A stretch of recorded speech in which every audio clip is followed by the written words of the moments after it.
You know, hidden inside your walls, there's this incredibly complex network that you rely on like every single second of the day. A great way to think about it is like your home's nervous system. It's silent, it's invisible, but it's absolutely vital. So in this explainer, we're going to pull back the curtain a bit and help you understand the signals it might be sending you. I mean, we've all been there, right? The lights do that little flicker thing for a second, and you just kind of brush it off.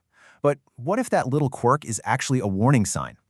That's really the big question we're diving into today. How do you tell the difference between something that's just a harmless annoyance and something that's a serious electrical hazard? So let's start with the basics. The current that's literally flowing through your walls right now. See, your home's electrical system is this huge, sprawling network, and it's designed to just work flawlessly, completely in the background. And most of the time, you don't even think about it. That is, until something goes wrong. So what does happen when things start to go wrong? Well, this brings us to a really big idea. When your house speaks, you've got to learn to listen. Because electrical issues, they aren't just random failures. No, they're actually clues. And learning how to interpret those clues, well, that's absolutely key to keeping your home safe. Okay, you know the sound I'm talking about. It's that faint buzzing sound coming from the electrical panel. That low, constant hum you might hear when you're walking down the hallway or out in the garage. It's so easy to just ignore it, right? To just tune it out as background noise. But here's the thing. That sound isn't just a house settling. It might not be harmless at all. In fact, that buzzing could be the sound of a failing breaker, or maybe a loose connection. And both of those things can generate some really dangerous heat. It's honestly one of the first and most important clues we need to learn to listen for. And that buzzing sound? It's not the only clue, not by a long shot. Think about some of these other common issues. For example, a breaker that trips all the time? That's not just an annoyance. That's a classic sign of an overloaded circuit. Or how about switches or outlets that feel hot to the touch? That's a huge red flag for wiring problems. Even something like light bulbs burning out way too quickly can point to a voltage issue. See? These aren't just random quirks. They're data points. They're telling you something is wrong.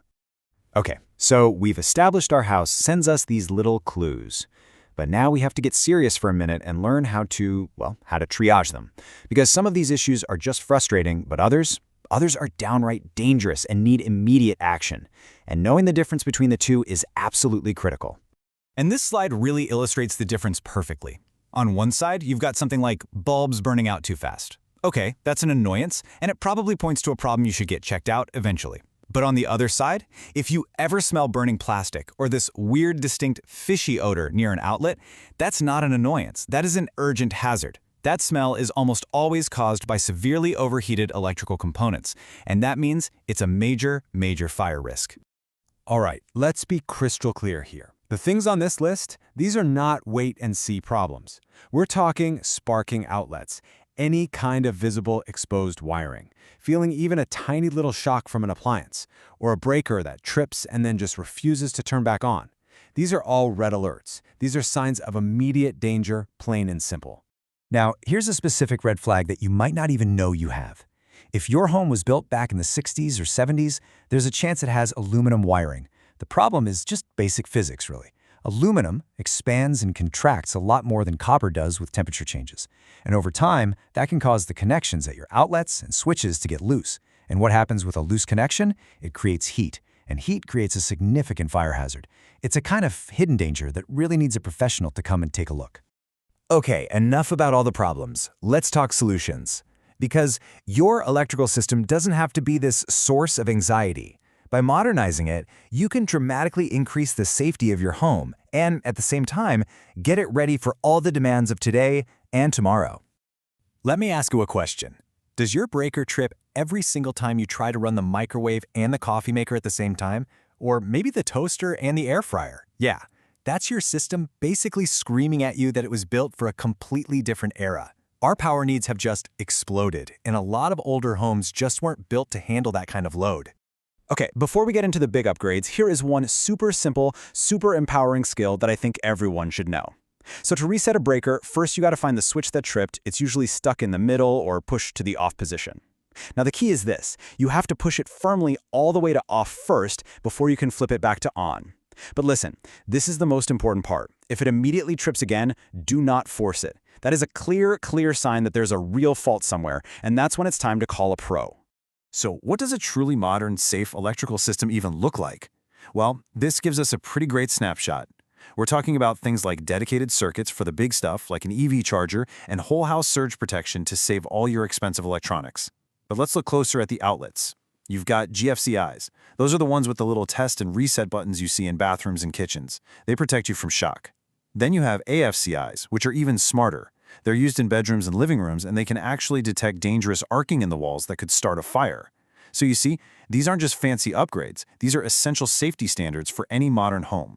And all of this brings us to the final and maybe the most crucial piece of the puzzle. Look, unless you're just resetting a breaker like we just talked about, electrical work is not a weekend DIY project. The stakes are just way too high. So when you do need help, how in the world do you choose the right person for the job? Here's a simple checklist. And honestly, these things should be non-negotiable. First up, licensing and insurance. This is all about protecting you in case something goes wrong. Second, they have to be experts in code compliance. I mean, they need to know the local rules to make sure their work is not only safe, but also legal. And finally, transparent pricing. You should know what you're paying for upfront. No nasty surprises on the final bill. So when you boil it all down, what does it all come to? Well, true professional service isn't just about showing up and fixing a problem. It really comes down to this idea of quality workmanship.